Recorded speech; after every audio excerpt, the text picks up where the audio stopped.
বলছিলাম বিশ্বাস রাখেন Brazil will come back and Brazil did come back. হ্যাঁ, আমার স্কোর লাইনটা মেলা নাই। আই থট যে জাপান গোল করতে পারবে না, বাট ব্রাজিল আসলে প্রথমার্ধে এত বাজে খেলছে। সো এই ম্যাচটা বেসিক্যালি দুইটা অর্ধে যদি হইতো তাহলে এক এক গোলে ড্র হইতো, কারণ হচ্ছে first half 1 by Japan, second half 1 by Brazil. So of course Carlo আনচেলত্তির মাস্টার ক্লাস, কার্লো আনচেলত্তির স্ট্র্যাটেজি নিয়ে অনেক কথা হচ্ছে, ট্যাকটিক্স নিয়ে অনেক কথা হচ্ছে। Of course he is famous for this না, কার্লো আনচেলত্তির কাজে এটা যে টুর্নামেন্টে যত গড়ায় হি বিকাম মোর মানে powerful with his team, a limited edition, বা আমি বলি যে সীমিত ক্ষমতার মধ্য থেকে দলের সেরাটা তিনি বের করে আনতে সিদ্ধহস্ত পটু। আজকেও তিনি তাই করেছেন। তিনি কি কি করেছেন সেসব আমরা দেখেছি, তার সাব ব্যবহার, তার হচ্ছে স্পেশালি ক্যাসেমিরোকে রাখা। আমি শিওর যে সেকেন্ড হাফে যখন ক্যাসেমিরো নামছে ব্রাজিলিয়ান সাপোর্টাররাও ভীষণ বিরক্ত হয়েছেন যে এই ওকে আবার কেন নামানো হচ্ছে, যে ক্যাসেমিরো ফার্স্ট হাফে যে পরিমাণ ব্লান্ডার করছে। In fact Brazil was really clumsy at the first half, Japan was more organised, discipline. আমার খেলা দেখে যেটা মনে হয়েছে প্রথমার্ধে যে জাপান একদম রেডি, প্রিপেয়ার, প্ল্যান নিয়ে নামছে, যে তারা জানে এই ম্যাচে তারা কি করছে। অন দ্য আদার এন্ড মানে ব্রাজিলের ক্ষেত্রে মনে হয়েছে তারা আসলে জানে না তারা কি করতে নামছে। They had no preparation, they had no clue, এবং জাপানের এই ফুটবলের কোনো আনসার ব্রাজিলের কাছে নাই। Again coming back to Carlo Ancelotti, he is মানে একটা master coach, right, master tactician. But credit goes to actually Japan. তারা সেকেন্ড হাফে ব্রাজিলকে ওই স্পেসটা দিছে, সেকেন্ড হাফে ব্রাজিলকে বলছে যে you guys please come back, তোমরা বরং যাও রাউন্ড অফ 16-এ আমাদের চেয়ে বেটার হবে। আমি পার্সোনালি খুব হ্যাপি ব্রাজিল জিতছে। আমার কনফিডেন্স ছিল শুরু থেকে, আমি ভিডিওতেও বলছি যে ব্রাজিল এই ম্যাচ জিতবেই। জাপান হ্যাঁ স্ট্রাগল করবে, জাপান সুযোগ তৈরি করবে, বাট শেষ পর্যন্ত ব্রাজিল উইল ওভারকাম, এবং ব্রাজিল ডিড ওভারকাম। এখন ব্রাজিলের সামনে আসলে রাস্তাটা পরিষ্কার কোয়ার্টার ফাইনাল পর্যন্ত, এবং সেখানে ব্রাজিলের অপোনেন্ট যেই হোক, তা আমি চাই যে তাকেও যেন ব্রাজিল এইভাবে হারায়, because I badly want Brazil Argentina semifinal. Now coming back to this match, এই ম্যাচের দিকে যদি তাকাই, মানে it was predictable 11 set by Carlo Ancelotti. জাপানের ক্ষেত্রে ম্যাচটা তারা শুরু করছে হচ্ছে ধরেন 3-4-3 এরকম একটা ফরমেশনে, বাট ম্যাচ শুরুর কয়েক মিনিটের মধ্যে জাপান চলে গেছে 5-4-1 এই ফরমেশনে। এবং জাপানের খেলা দেখে পরিষ্কার ছিলাম যে তারা আসলে এই স্ট্র্যাটেজিটা নিয়ে নামছে, ডিফেন্সিভ ব্লক অনেক নিচে নেমে থাকবে এবং কাউন্টার অ্যাটাকে একটা সুযোগ পেলেই গোল করে দেবে, এবং ব্রাজিলের সাথে Japan exactly did that same. মানে তারা প্রথমার্ধে ধরুন যে জাপান যেটা বললাম 3-4-2-1 ফরমেশনে বেসিক্যালি তারা খেলাটা শুরু করছিল, খুব দ্রুতই সেটা 5-4-3 ফরমেশন হয়ে গেছে, মানে টোটালি ডিফেন্সিভ। মানে 9 জন অলওয়েজ দেখছি আমরা ডি বক্সে নেমে আসছে, কখনো কখনো 10 জন নেমে আসছে। এবং ব্রাজিলের এই জায়গাটায় মনে হয়েছে তারা খুবই স্লো, ব্রাজিলের খুবই ডিসঅর্গানাইজ, নিজেদের মধ্যে কোনো কমিউনিকেশন নাই, কোনো কেমিস্ট্রি নাই, কোনো বোঝাপড়া নাই। ইনফ্যাক্ট দুবার এরকম ঘটনা ঘটছে যে তারা নিজেদেরকে ট্যাকল করতেছে। মানে এই ব্রাজিলের কাছ থেকে এইরকম ফুটবল দেখার পরে আই ওয়াজ রিয়েলি ডিসঅ্যাপয়েন্টেড। এবং আমার আশেপাশে ব্রাজিল ফ্যানরা ছিল, তারাও দেখতেছিল। আচ্ছা, বাই দ্য ওয়ে, আমি আজকে ইয়েলো জার্সি পরছি ভাই আপনাদের জন্য। আমি আজকে সিরিয়াসলি মনে প্রাণে চাইছি ব্রাজিল জিতুক, এবং আমি কনফিডেন্ট ছিলাম ব্রাজিল জিতবে, probably more than a Brazil fan. Of course তারা অনেক প্রেশারে ছিল, টেনশনে ছিল, specially after the first half. But আমার সবসময় বিশ্বাস ছিল ব্রাজিল উইল কাম ব্যাক। এবং জাপান যে ফর্মুলাই খেলছে, এই ফর্মুলাই মানে ভেরি প্রেডিক্টেবল। এখানে কার্লো আনচেলত্তির মাস্টার ক্লাস, যে তিনি আসলে প্রেডিক্ট করতে পারছিলেন যে জাপান এখন পুরোপুরি ডিফেন্সিভ ব্লকে চলে যাবে এবং তারা একটা ওয়াল তৈরি করবে। সো হি ওয়াজ কনফিডেন্ট যে তার কাকে কাকে ব্যবহার করলে এই ডিফেন্সিভ ওয়ালটা তিনি ভাঙতে পারবেন, এবং এই কারণেই তিনি ক্যাসেমিরোকে রেখে দিচ্ছেন, যে ক্যাসেমিরো ফার্স্ট হাফে ভুল করছে এবং ক্যাসেমিরোকে মার্ক করবে না জাপান। এবং ক্যাসেমিরো এই কাজটাই করবে যেটা তিনি লাস্ট সিজনের শেষের দিকে ম্যানচেস্টার ইউনাইটেডের হয়ে করেছেন। লাস্ট সিজনে তিনি 9টা গোল করছেন উইথ ম্যানচেস্টার ইউনাইটেড, এবং বেশিরভাগ গোলই তিনি এইভাবেই করছেন। ডি বক্সে গেছেন, আনমার্ক অবস্থায় হেড করছেন, গোল দিছেন। ক্যাসেমিরোর হয়ে এটা হচ্ছে ম্যানচেস্টার ইউনাইটেডের 9টা গোল করছে লাস্ট সিজনে, ব্রাজিলের হয়ে তার 9টা গোল ছিল, এটা তার 10 নম্বর গোল। এগেন এই জায়গাটাই আমার কার্লো আনচেলত্তিকে মানে একটা সাধুবাদ দিতেই হবে, যে ক্যাসেমিরোকে তিনি সেকেন্ড হাফে কন্টিনিউ করে গেছেন, এবং তিনি নেইমারকে আজকে নামাননি। সেটা কেন নামাননি সেটারও একটা ব্যাখ্যা আছে, সেটাও দিব। বাট ফার্স্ট হাফে যেটা হলো, ক্যাসেমিরো একটা ইয়েলো কার্ডও কিন্তু পাইছিল। হাই স্টিল তিনি ক্যাসেমিরোকে কন্টিনিউ, ভেরি রিস্কি, এবং Carlo Ancelotti was so confident. এবং একটা সময় আমি দেখতেছিলাম, ভাইরাল হয়েছে ওই পোস্টটা, নিশ্চয়ই দেখছেন, যে এই মিড ব্রেকে কার্লো আনচেলত্তি তিনি নাকি ভেতরে গিয়ে লকার রুমে গিয়ে স্মোক করছেন, বিকজ হি ইজ সো কুল। এত ঠান্ডা মাথার এই কোচটা যে থাকে, তার রিয়াকশন দেখবেন কখনো বোঝা যায় না যে আসলে তার ভেতরে কি চলতিছে। সো যখন ফার্স্ট হাইড্রেশন হলো তখন পর্যন্ত ব্রাজিলের বল পজিশন 70%, কিন্তু তারা একটাও শট নিতে পারে নাই আসলে।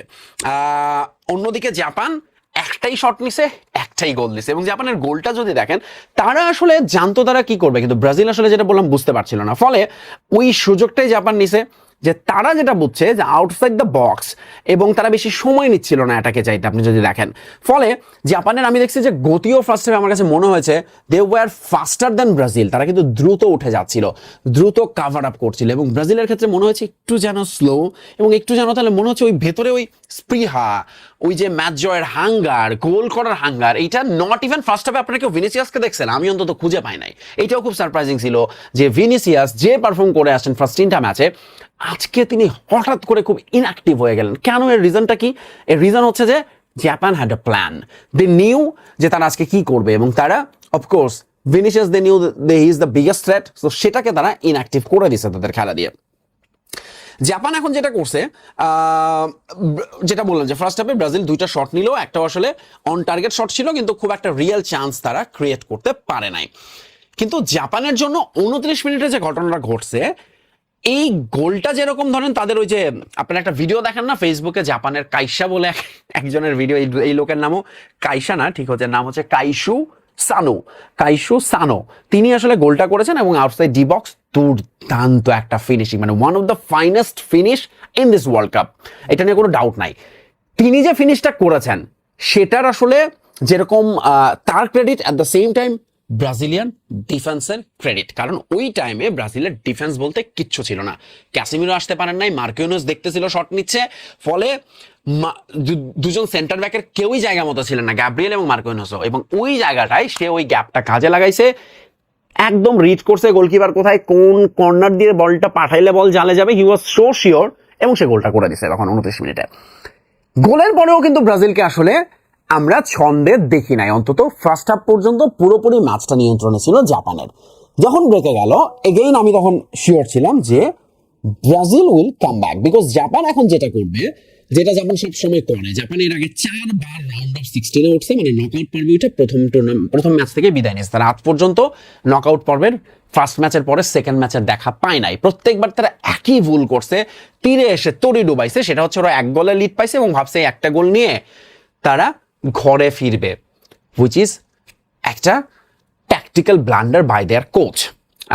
তারা যদি এই স্ট্র্যাটেজিতে না থেকে বরং ফার্স্ট হাফে যেভাবে খেলছে, একটা গতিময় ফুটবল এবং সুযোগ পেলে উপরে উঠে যাওয়া, সেই কাজটা তারা আর একেবারেই করে নাই সেকেন্ড হাফে, পুরোপুরি নিচে নেমেছিল, এবং they were giving enough space Brazil, যাতে তারা রিঅর্গানাইজ হয়েছে, নিজেদের মধ্যে বোঝাপড়া করে ঢুকছে, এবং তারা গোল করছে। কারণ হচ্ছে যে জাপান ওই প্রেসটাই করতেছিল না, ব্রাজিলকে স্পেস দিচ্ছিল, সবাই 10 জন এসে ডি বক্সে দাঁড়ায় আছে যে ব্রাজিল গোল করতে আসলে ঠেকাবে, এবং এই ক্ষেত্রে ব্রাজিল যেটা করছে মানে একেবারে brilliant work once again by Carlo Ancelotti.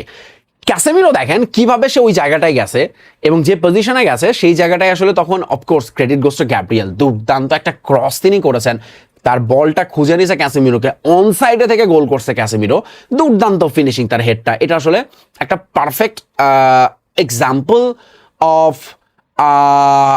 Defender how to score, এবং ঠিক সেটাই দেখাইছে হচ্ছে Casemiro.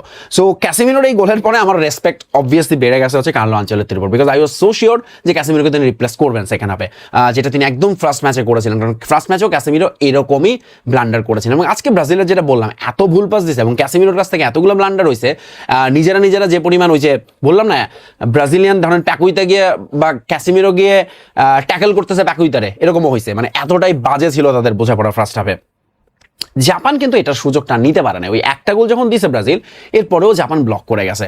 They were targeting to take this match longer to the very end of extra time and then tie breaker, এবং সেইটা ছিল তাদের আরেকটা বড় ভুল। এবং এরপরে কার্লো আনচেলত্তি দেখাইছেন তার সাবের খেলাটা, তিনি নেইমারকে এই ম্যাচে নামাননি। কেন নামান নাই? কারণ নেইমারকে তিনি আগের ম্যাচে দেখছেন, এইরকম মোমেন্টে আসলে নেইমারকে দিয়ে তিনি ওই ভরসাটা কনফিডেন্টটা পান নাই যে নেইমার এই সময়টা ইন্ডিভিজুয়াল ব্রিলিয়ান্স দিয়ে গোল করবে বা নিজের ওই কুইক ট্রানজিশন করে পজিশনটা নেবে ডি বক্সে, যেখান থেকে তিনি গোল করবেন, যেটা মার্টিনেলি করেছেন। কি দুর্দান্ত পজিশনিং! আমার মনে হয় তার ক্যারিয়ারের সবচেয়ে ভ্যালুয়েবল গোল করছেন আজকে মার্টিনেলি। দুর্দান্ত সিজন তিনি কাটাইছেন লাস্ট সিজনে আর্সেনালের হয়ে, বাট আজকে ব্রাজিলের হয়ে যে গোলটা তিনি যেটা করছেন, এটা আসলে মার্টিনেলির জীবনের সেরা গোল, এটাতে কোনো ডাউট নাই। এবং ওই সময়টাই সেকেন্ড হাফে যেটা বললাম, ব্রাজিলের এই সুযোগে কিন্তু ভিনিসিয়াসকেও আমাদের চোখে পড়লো। তার তো একটা বল বার পোস্টেও লাগলো, ভেরি ব্যাড লাক। খুবই চমৎকার ফিনিশিং করতে চাইছিলেন, but again Suzuki did a very good job. So লাস্টে যখন সেকেন্ড হাইড্রেশনের পরেও ব্রাজিল আসলে শেষ 20 মিনিট বেসিক্যালি ব্রাজিলই খেলছে, জাপান শুধু ব্লক করে গেছে। ওই শেষ 20 মিনিটে দেখেন একটা সেম পজিশনে রানও একটা হেড পাইছিল, যে জায়গাটা থেকে ক্যাসিমিরো গোল দিচ্ছে, আপনারা যদি খেয়াল করেন, কিন্তু হেডটা নিয়ে খুঁজে পাননি আসলে রান।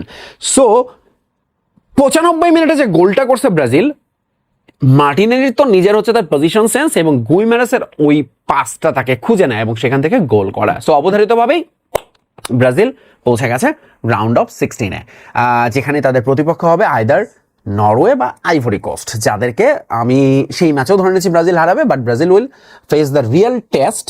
যদি এই খেলা খেলে তাহলে কোয়ার্টার ফাইনালে ব্রাজিলের বিপদ আছে, এবং সেখানে তারা বড় ধরনের টেস্টেরই মুখোমুখি হবে।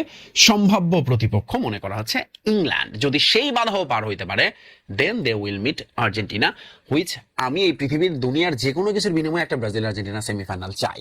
আপনারাও কি সেটা চান কিনা নিচে কমেন্টস করে জানাবেন। Congratulation Brazil.